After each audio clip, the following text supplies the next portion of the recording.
Om Shri Gurubhyo Namah. Meaning of self-knowledge talks by Prabhuji. Meaning of ब्रह्मचर्य। ब्रह्मचर्य हमारे सनातन धर्म में आश्रम का वर्णन है। ब्रह्मचर्य, गृहस्थ, वानप्रस्थ और सन्यास। 4 आश्रम है। ब्रह्मचर्य का मतलब क्या होता है? आजकल इसको शादी नहीं करने वाले को ब्रह्मचारी कहते हैं। जबकि ब्रह्मचर्य का मतलब होता है जब लड़के या बच्चे 8 साल से लेकर 16 साल तक गुरुकुल में शिक्षा ग्रहण करते थे। गुरुकुल में क्या पढ़ते थे? गुरुकुल में ब्रह्मचर्य। ब्रह्मचर्य मतलब चर्या का मतलब है बिहेवियर, व्यवहार, आपका आपका जीवन जीने का तरीका, वो चर्या है। ब्रह्म ब्रह्म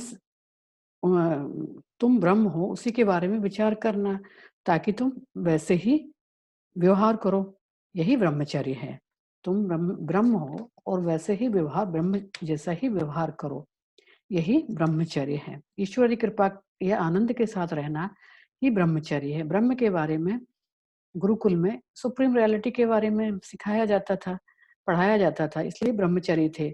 उस समय गुरुकुल ब्रह्मन के बारे में पढ़ाना मतलब स्वयं के बारे में पढ़ाना, स्वयं के बारे में जानना, सुप्रीम रियलिटी के बारे में जानना, यही टीचिंग्स गुरुकुल में दी जाती थी, इसलिए उनको ब्रह्मचारी कहा जाता था। ब्रह्मचर्य का मतलब वैसे ब्रह्म जैसे ब्रह्म का व्यवहार वैसा तुम्हारा व्यवहार हो। अपनी लाइफ तुम वैसे ही रहो जैसे ब्रह्मन हो। तुम अपनी लाइफ में ब्रह्मन हो, तुम भगवान हो, सुप्रीम रियलिटी हो, वैसा ही रहना।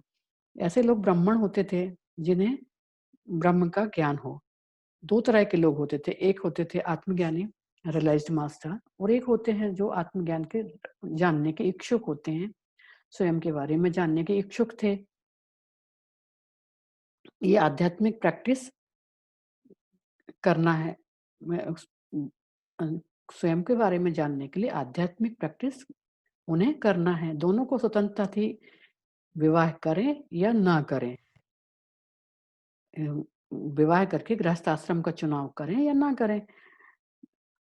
यदि गृहस्थ आश्रम चुनते थे तो तुम्हें स्वतंत्रता थी कि अपनी गृहस्थी चलाएं, अपना घर चलाएं, साथ में समाज के लिए भी कुछ ना कुछ करें।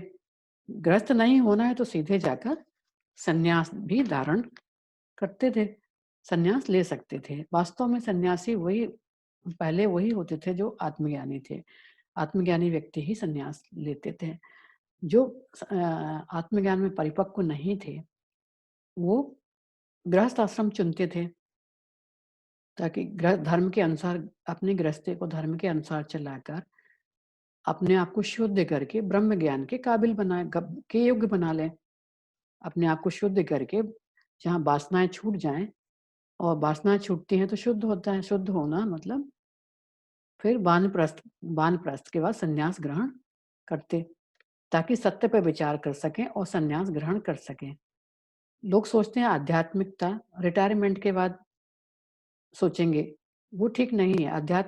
यंग एज में, कम उम्र में आध्यात्मिकता सीखना आसान है, ईज़ी है, क्योंकि माइंड फ्रेश होता है, माइंड में धारणाएँ नहीं होती, माइंड में कपट नहीं होती, ईर्ष्या नहीं होता, और जल्दी और बहुत तीव्रता से बच्चे सीखते हैं।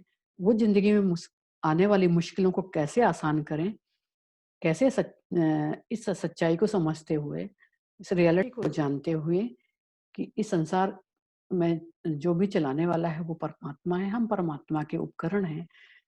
ये जानकर, ऐसे ही समझकर रह सकें, तो ये जितना जल्दी कम उम्र में सीखेंगे, क्योंकि कम उम्र में धारणाएँ बहुत दृढ़ नहीं होती, आदतें बहुत दृढ़ नहीं होती, वासनाएँ बहुत स्ट्रॉन्ग नहीं होती हैं, मोह बंधन इतने स्ट्रॉन्ग नहीं होते।